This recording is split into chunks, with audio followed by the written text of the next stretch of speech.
Kawitannya itu ayat 8.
وما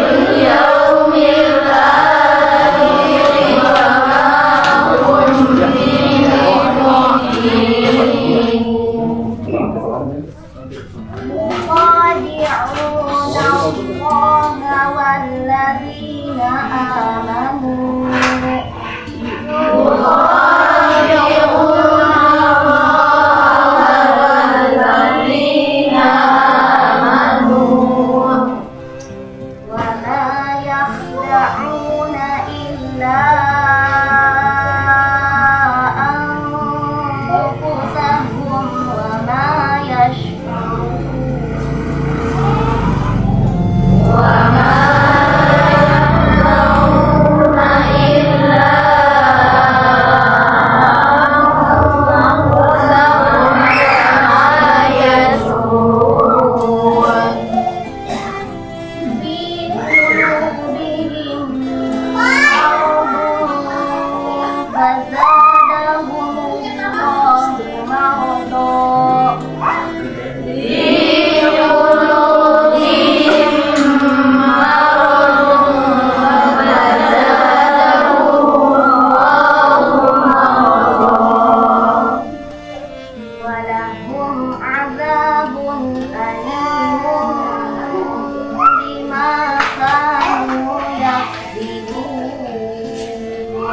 إنما نحن مصلحون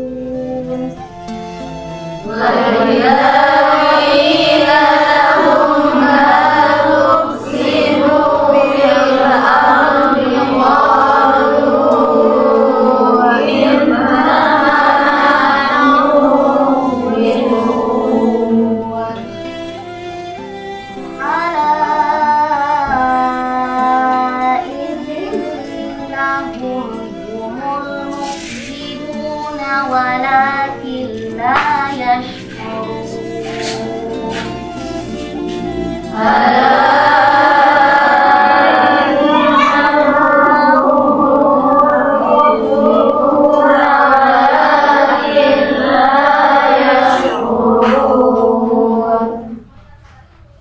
وإذا قيل لهم آمنوا كما آمن الناس قالوا أنؤمن كما آمن السفهاء وإذا قيل لهم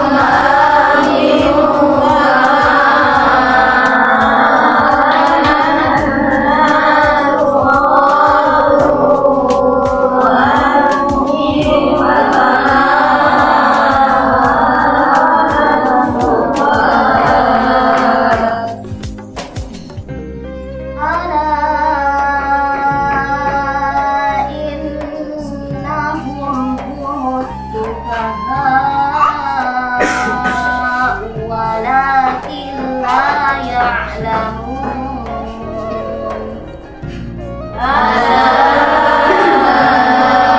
إنهم هم السفهاء ولكن لا يعلمون وإذا لقوا الذين آمنوا قالوا آمنا وإذا لقوا الذين آمنوا قالوا آمنا وإذا خلوا إلى شياطينهم قالوا إنا معكم إنما نحن مستهزئون وإذا خلوا إلى شياطينهم قالوا إنا معكم إنما نحن مستهزئون الله يستهزئ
Ba.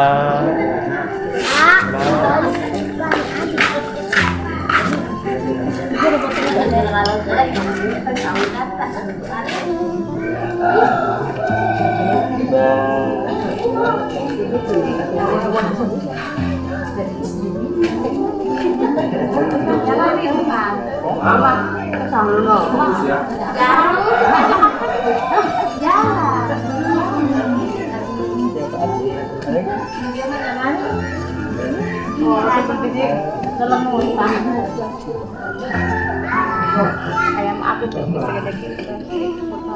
ini segala sapi.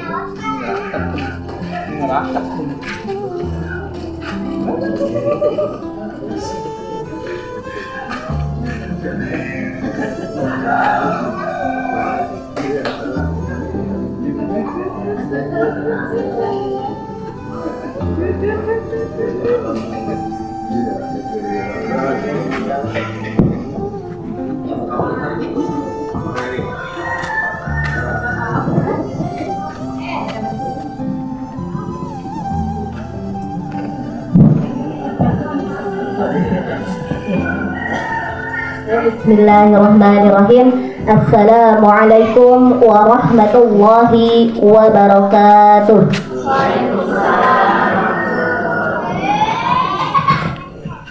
Damang ibu-ibu sadayana. Alhamdulillah. Itu di pause lah. Pause lah.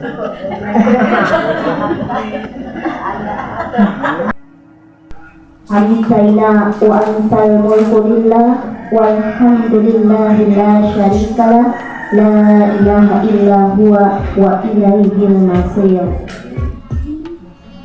Yang saya hormati dan saya cintai serta saya banggakan, Khalimul Pondok Pesantren Wilayah Kalam Sipa Banten Indonesia, yaitu Abia Afnan Al-Bantani As-Salawi As-La'awi Al-Bambayani.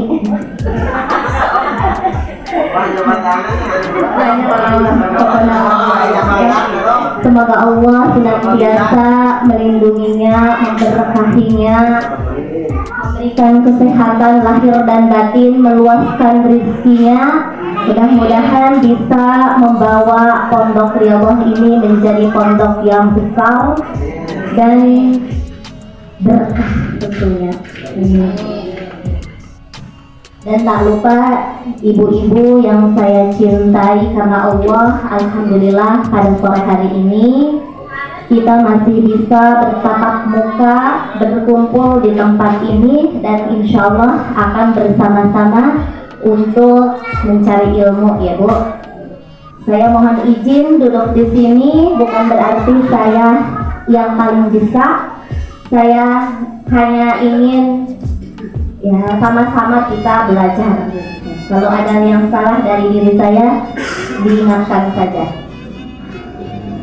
Dan tak lupa juga di sini ada Pak Ustadz Syarafuddin. Mudah-mudahan beliau juga senantiasa diistiqomahkan di jalan dakwah dan bersama-sama berjuang di Pondok Riyadhah ini untuk mencerdaskan anak bangsa. Dan tak lupa kepada anak-anakku yang sedang menimba ilmu di Pondok Pesantren Riyadhah Kalam Sipa Banten ini, mudah-mudahan Allah berikan kekuatan, kesabaran, kelancaran, semangat yang tinggi untuk menimba ilmu dengan sebaik-baiknya, ya. Karena ilmu tidak akan berat dibawa-bawa. Kalau kita sudah memiliki ilmu, insya Allah itu tidak akan kita berat memikulnya, tapi itu adalah sebagai bekal hidup kita untuk melangkah lebih jauh lagi. Baik, pada sore hari ini ya, insya Allah kita akan membahas tentang keperempuanan, ya, karena kita semua adalah perempuan. Bapak-bapak silahkan mendengarkan saja, ya. Di sini ada sebuah kitab, ya, Tarbiyatun Nisa. Ya, Tarbiyatun Nisa itu artinya adalah pendidikan kaum perempuan, ya. Tarbiyah itu pendidikan, nisa itu perempuan. ya. Jadi di dalam kitab atau buku ini mengupas tuntas tentang perempuan seperti itu. Nah, oke. Puji syukur kita panjatkan kepada Allah yang Maha Ghafur yang telah memberikan banyak kenikmatan kepada kita semua sehingga kita masih bisa berkumpul bertatap muka di tempat ini dalam keadaan sehat walafiat. Salawat serta salam kita sanjungkan kepada junjungan kita semua yaitu Nabiullah Muhammad Shallallahu Alaihi Wasallam, kepada para sahabatnya, keluarganya, kepada tabiin dan tabiatnya, dan semoga sampai kepada kita semua selaku umatnya yang akan diberikan syafaat di yaumil qiyamah nanti. Amin ya Allah ya rabbal alamin. Baik Ibu, sebelum kita membahas tentang suatu pembahasan tentang perempuan, ya sedikit kita akan membahas tentang Al-Quran yang kita baca tadi, ya, ayat Al-Quran yang kita baca tadi. Ya, sebelumnya mungkin saya sedikit mengingatkan bahwa adab kita ketika membaca Al-Quran itu lebih baik, ya. Al-Quran itu lebih tinggi daripada tempat duduk kita, ya. Jadi mudah-mudahan kedepannya kita bisa menggunakan meja itu, ya. Kalau tidak memakai meja pun diangkat seperti ini. Jadi udah ditaruh di bawah gitu ya Bu ya. Karena tadi itu kita harus beradab dengan Al-Quran. Jadi jangan disetarakan Al-Quran ini dengan pantat kita seperti itu, ya. Jadi kalau bisa nanti minggu depan kita angkat atau memakai meja seperti itu supaya tidak setara dengan tempat duduk kita. Ya. Nah, sedikit kita bahas untuk hukum tajwidnya, ya. Yang ayat ke-8. A'udzubillahi minasyaitonirrajim. Bismillahirrahmanirrahim. Wa minan. Nah, ini adalah bacaan apa? Coba adik-adik nih yang cantik-cantik. Wa minan. Apa ini? Gunnah, ya. Betul. Wa minan, ada nun bertasydid atau bersyiddah. Ini adalah hukum bacaannya gunnah. Jadi wa minan diketuk 3 ketukan, ya. Kemudian itu adalah mad tabi'i, ya. Untuk menyeimbangkan agar mad tabi'i ini tidak terlalu panjang dan tidak terlalu pendek, maka kita baca dengan mengayunkan. Wa minan nasi. Naik. Nah, ini apa hukum bacanya? Naik, nun sukun menghadapi ya bertasydid. Idgham diguna. Nah, sama ketukannya 3 ketukan seperti halnya gunnah tadi. Yaku, apa yaku? Mau tabi'i, kita ayunkan. Yaku a. Nah, ini ada fathah yang berdiri atau namanya fathah panjang, ya. Ini sama juga diayunkan 2 harokat. Aman, ketemu lagi dengan gunnah. Amanna, mad tabi'i lagi. Jadi banyak ini gunnah mad tabi'i. Jadi ditahan, diayun seperti itu, ya. Bila, apa bil? Bil? Apa tadbil? Artik, ya. Bil. Jadi lam jalalah tarfiknya. Tarfik itu tipis, jadi enggak bilwah tapi billah. Billahi wa bil yaumil akhir. Sama a juga diayun, ya, 2 harokat. Akhiri wa ma ya, ayun juga 2 harokat. Mim sukun bertemu dengan huruf ba. Apa hukum tajwidnya? Mim sukun bertemu dengan ba. Ikhfa safawi ya. Jadi ini ditahan juga 3 ketukan. Wa ma hum bimu'minin. Apa? Harif lisukun. Oke, jadi nanti kita sama-sama belajar ya untuk lebih hati-hati lagi dalam membaca Al-Quran. Ya, coba kita bersama-sama. A'udzu billahi minasy syaithanir rajim.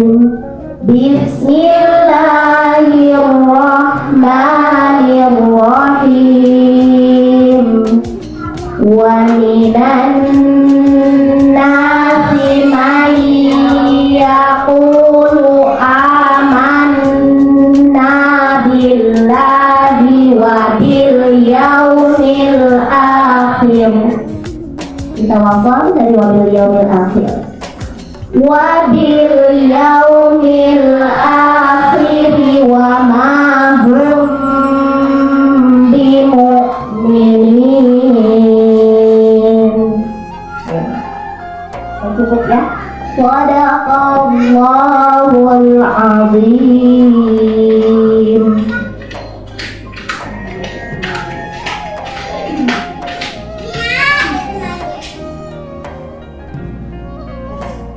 Baik ibu-ibu yang saya cintai karena Allah, marilah kita membahas sedikit tentang perintah menutup aurat.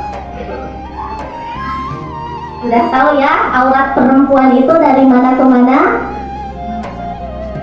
Bulu badan, ya betul sekali ya. Nah, dari kepala sampai kaki. Oke, selimputan wae katanya. Nah, jadi berpakaian dengan menutup aurat adalah perintah Allah, perintah agama. Nah, perintah menutup aurat ini sama dengan perintah apa? Sama dengan perintah apa?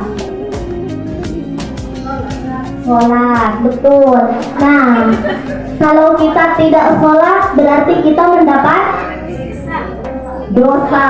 Nah, itu sama halnya ketika kita tidak menutup aurat kita berarti kita berdosa ya. Jadi perintah menutup aurat untuk kaum perempuan terkhusus ya, itu sama halnya dengan perintah Allah kepada kita untuk melaksanakan sholat. Ketika kita melaksanakan sholat, maka kita mendapatkan pahala. Begitu juga dengan menutup aurat. Dan ketika kita tidak melaksanakan sholat, maka kita mendapat dosa. Nah, begitu pula dengan ketika kita tidak menutup aurat, maka kita mendapat dosa. Nah, di sini kita sama-sama belajar. Saya sendiri juga mengingatkan diri sendiri, begitu ya, bahwasanya sangat penting sekali kita menutup aurat. Ya, jadi perintah menutup aurat itu sama dengan perintah sholat, sama dengan perintah saum di bulan Ramadan, ya. Nah, itu mari kita sama-sama di sini membahas, ya. Nah, dan tentu saja di balik itu semua akan banyak hikmah tentunya ya. Maka Allah memberikan kewajiban kepada kita menutup aurat, tentunya ada hikmah di balik semua itu. Nah,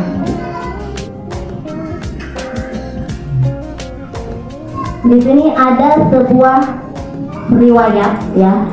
Al-auratu sawatul insani wa zaka kinayat wa asluha minal ari yuqalu auratu liman zahada basaru ihda ainai wal auratu syaqqun fi syai'i katawdi wal baiti.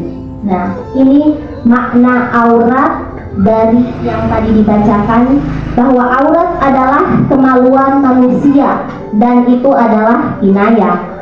Nah, kata aurat sendiri ini berasal dari kata al-aur, artinya cacat.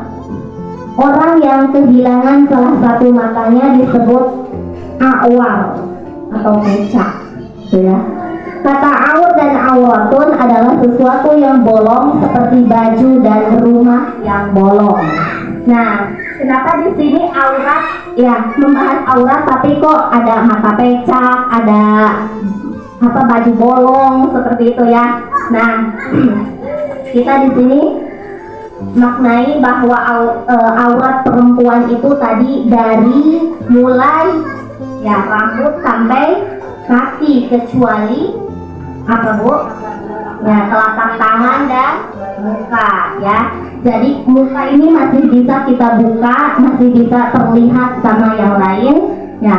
Akan tetapi kita juga harus bisa menahan diri yang namanya ghadul basar, menundukkan pandangan kepada orang yang bukan mahram kita, seperti itu.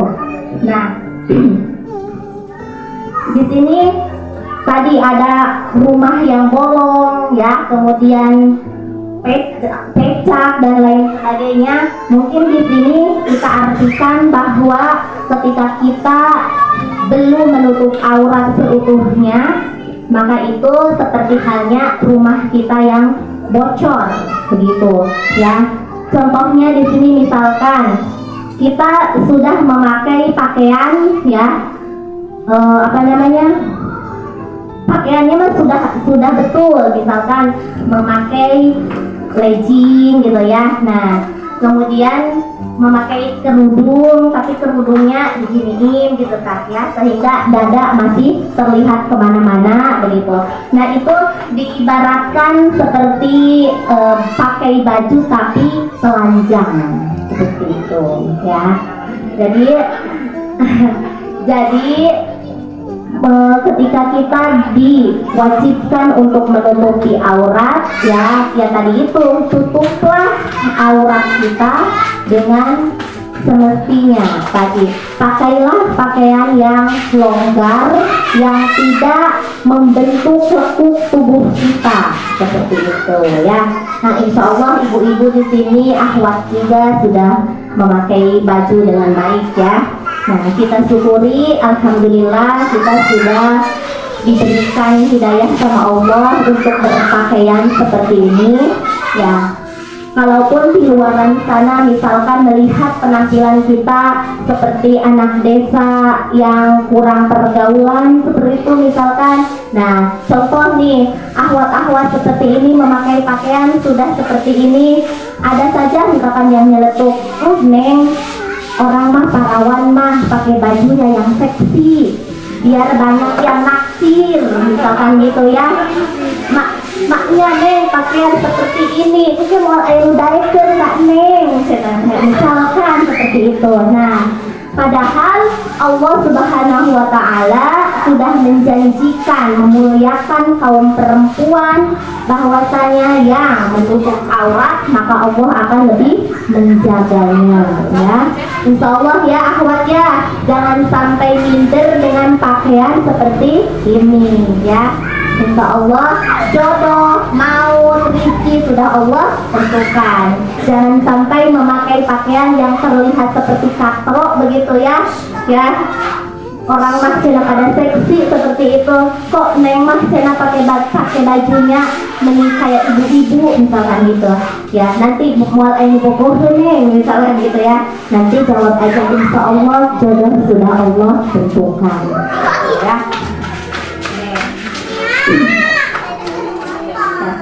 Oke, nah di sini juga ya.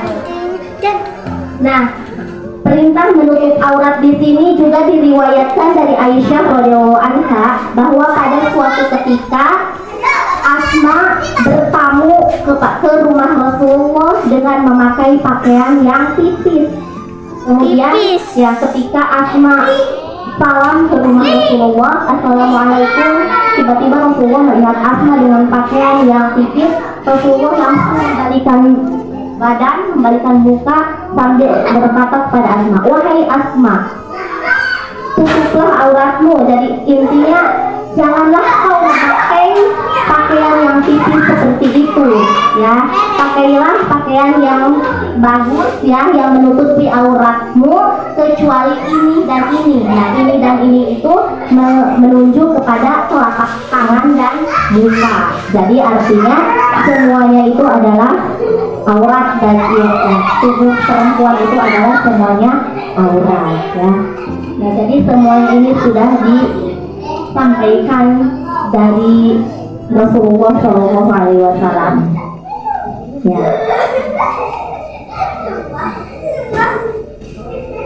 Nah, kemudian di sini ya dari semua cerita yang tadi disampaikan ya, kemudian kita bisa diambil hikmahnya atau kita simpulkan bahwa seluruh tubuh wanita itu adalah aurat kecuali wajah dan kedua telapak tangannya. Kemudian tidak boleh berpakaian yang tipis yang masih tembus pandang ya, bahkan kerudung saja, kerudung ini tebal ya. Nah, kalau dulu kan ada kerudung yang tipis itu namanya paris ya. Nah, kerudung paris itu kalau tipis banget ya. Nah, kalau saya dulu kerudung tipis begitu didouble jadi dua makanya jadi sebelah begitu. Nah, memang pakaian seperti itu belum apa ya, sangat awam gitu terlihatnya ketika kita pakai di lingkungan kita. Contoh saya juga dulu sama mama itu pakaian itu teling cina teh harudang emang cina itunya. Tapi kan kalau jalan-jalan mah pakai celana, cik mama teh mama pakai gamis baik, cina gitu ya. Saya hanya tersenyum begitu ya. Gak apa-apa mah, saya sudah nyaman seperti ini gitu ya. Jadi kalau ada orang tua yang mengingatkan kita cukup tersenyum saja gitu ya. Nanti juga lama kelamaan orang tua akan paham bahwa kita memakai pakaian seperti ini tidak semata-mata karena kita aja, tapi kita memang dituntut untuk berpakaian seperti ini gitu ya. Nah, kemudian tadi ya, setelah itu perempuan itu adalah fitnah yang paling besar terhadap kaum laki-laki. Nah, karena perempuan adalah fitnah, maka sebaik mungkin kita harus menjaga diri kita ya. Suara aja perempuan itu adalah aurat ya. Jadi kalau bisa ketawa juga jangan terlalu terbahak-bahak ya, seperti itu. Bahkan ada yang mengatakan kalau kelihatan gigi saja itu sudah aurat. Artinya mahali mengenai yang sering terbaik. Nganku ya kita ya itulah perempuan sangat dijaga oleh Allah ya begitu. Saking Allah menjaganya, seri oge ya, gigi oge jangan sampai kelihatan seperti itu.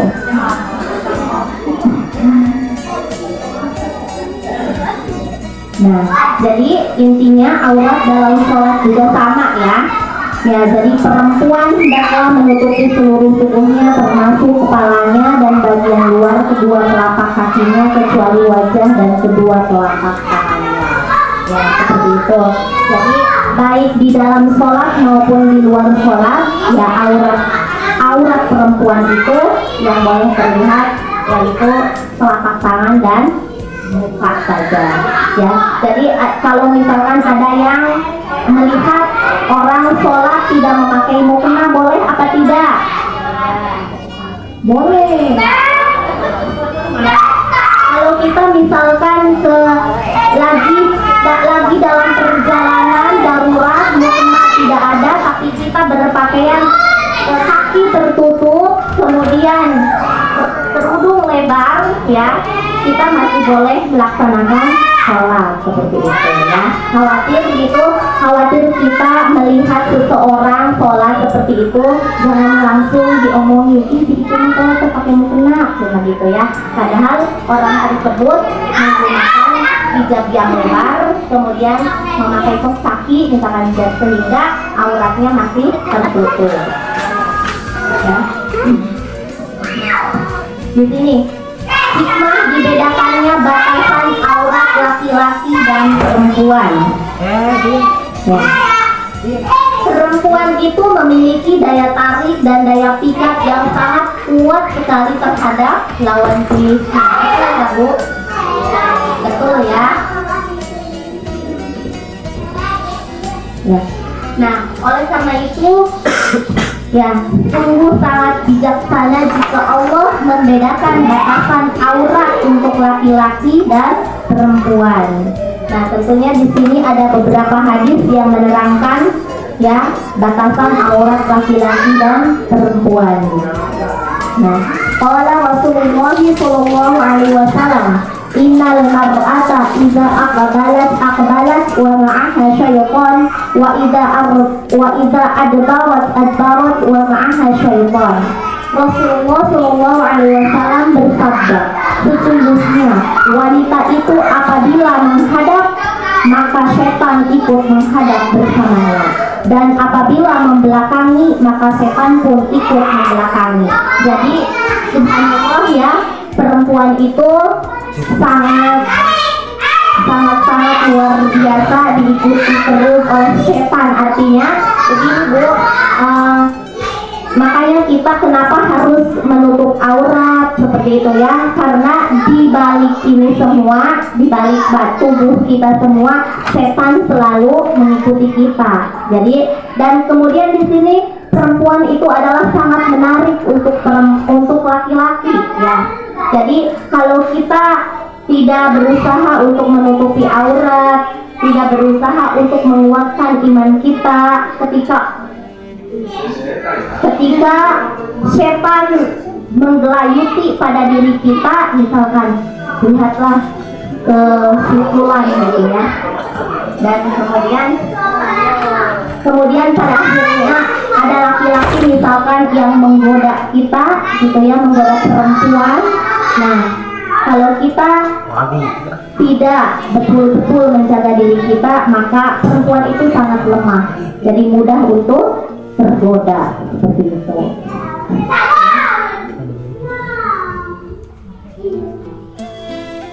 Kemudian dari Jabir bahwa Rasulullah SAW pernah melihat seorang perempuan, maka beliau mendatangi istrinya Zainab, sedangkan ia sedang menyamak kulit.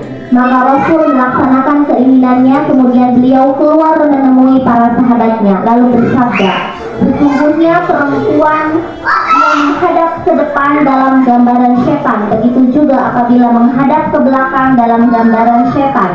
Apabila seseorang melihat perempuan lain, hendaklah ia mendatangi istrinya, karena hal itu bisa mengatasi apa yang ada pada dirinya atau nafsu syahwatnya. Jadi hati-hati kita para perempuan ya, khawatir diri kita ini menggoda syahwat laki-laki seperti itu ya. Maka di sini kenapa para laki-laki harus dijaga ya, yang sudah punya suaminya harus dijaga agar tidak lurak-lirik kepada perempuan lain seperti itu, karena syahwat laki-laki itu sangat besar ya. Kemanapun ya, kalau bisa tuturkeun wae seperti itu. Ikutin, khawatirnya nanti melihat yang gemoy-gemoy begitu ya. Iya, laki-laki mah syahwatnya besar begitu ya. Jadi ini juga diterangkan gitu ya. Kalau perempuan itu mau membelakangi, mau mendepani itu maka goda baik cuma gitu ya. Jadi kita sebagai perempuan harus bisa menjaga diri, menutup aurat ya, dan yang sudah punya suami dijaga suaminya agar tidak melirik kepada yang bukan syahwatnya gitu ya.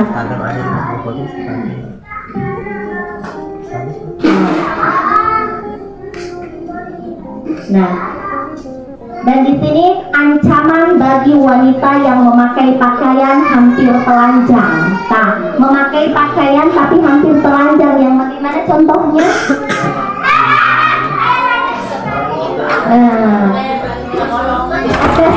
Nah, biasa ya pakaian yang kurang bahan seperti itu deh ya. Nah, jadi pakai baju tapi seperti telanjang seperti itu. Ada tadi teh pakai leci yang harusnya leci dipakai di dalam gamis itu dipakai di luar jalan-jalan seperti itu ya. Nah ini hadisnya an Abi Hurairah radhiyallahu an qala Rasulullah sallallahu alaihi wasallam sinfani min ahli nar lam arahuma qaumu ma'akum siyaqun ka'abnabil baqari yadribuna bihan nasa wa nisa'u kasiyatun ariyatun mumilatun ma'ilatun ru'usuhunna ka'aslimatil buhtil ma'ilati la yadkhulnal jannata wa la yajidna rihaha wa inna rihaha la yujadu min masirati kada wa kada.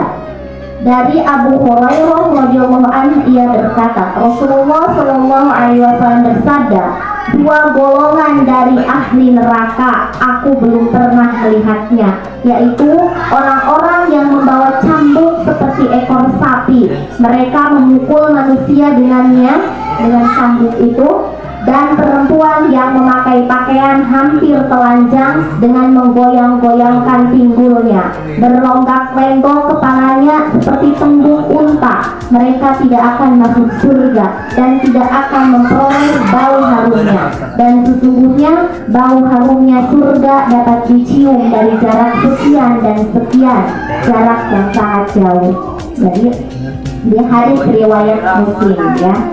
Nah, hadis ini menunjukkan bahwa perempuan itu harus menutupi auratnya, tetapi juga tidak boleh berjalan dengan longgak-lenggok, bergoyang pantat, sebab hal tersebut akan menimbulkan fitnah terhadap lawan jenisnya. Ya, jadi di sini ya, bahwa perempuan yang memakai pakaian hampir telanjang itu, ya ancamannya adalah bahwa beliau tidak akan masuk surga, bahkan tidak akan mencium baunya saja. Padahal bau surga itu katanya bisa tercium dari jarak yang sangat jauh. Nah, tetapi bagi perempuan yang memakai pakaian tapi seperti telanjang, maka perempuan itu tidak akan mencium bau surga. Seperti itu. Alhamdulillah ini dari mudah-mudahan kita bersama-sama di sini saling mengingatkan ya bahwa pentingnya menutup aurat bagi kita para perempuan ya.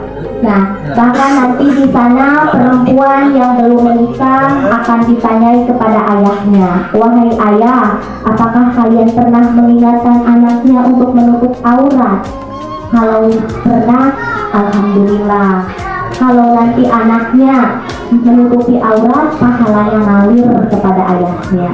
Seperti itu ya, itu anak perempuan. Jadi kalau yang sudah punya suami, nanti yang ditanya suaminya, wahai para suami, apakah kalian mengingatkan istri kalian untuk menutupi aurat? Kalau yang mengingatkan, alhamdulillah, pahalanya ngalir kepada suami. Ya, kalau yang tidak mengingatkan, nanti akan mendapatkan sanksi seperti itu ya. Jadi di sini kita sama-sama belajar, sama-sama menata diri lagi bahwa sangat penting untuk menutupi aurat seperti itu ya.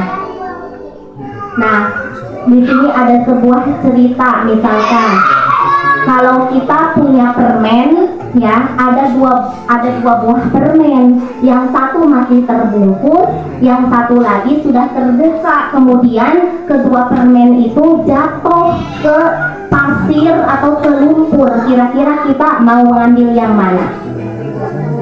Nah, kita pasti ngambilnya yang terbungkus. Nah, itu bisa diibaratkan bahwa perempuan yang menutup aurat dan tidak menutup aurat, laki-laki pasti sebejat-bejatnya laki-laki ya, pasti itu memilih perempuan yang soleha seperti itu, yang menutupi aurat minimal seperti itu ya.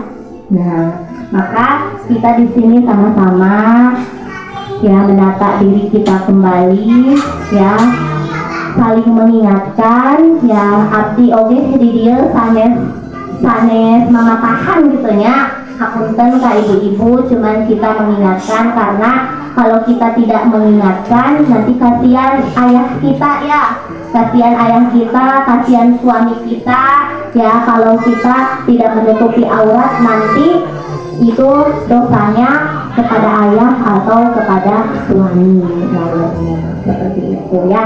Jangan berikan dosa kita kepada ayah kita atau kepada suami kita, tapi berikan yang pahala semampu kita ya. Mungkin cukup sekian jadi. Terima kasih sudah memberikan kesempatan kepada hamba yang doif ini, yang fakir ilmu. Mudah-mudahan kita sama-sama belajar di sini agar lebih baik lagi dari segala hal. Amin. Saya mohon maaf atas segala kekurangannya. Kalau ada kata-kata yang keluar dari kata-kata yang salah, itu dari kesalahan saya sendiri. Kalaupun ada yang benarnya, mudah-mudahan bisa diambil hikmahnya. Barakallahu fikum. Wassalamualaikum warahmatullahi wabarakatuh.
See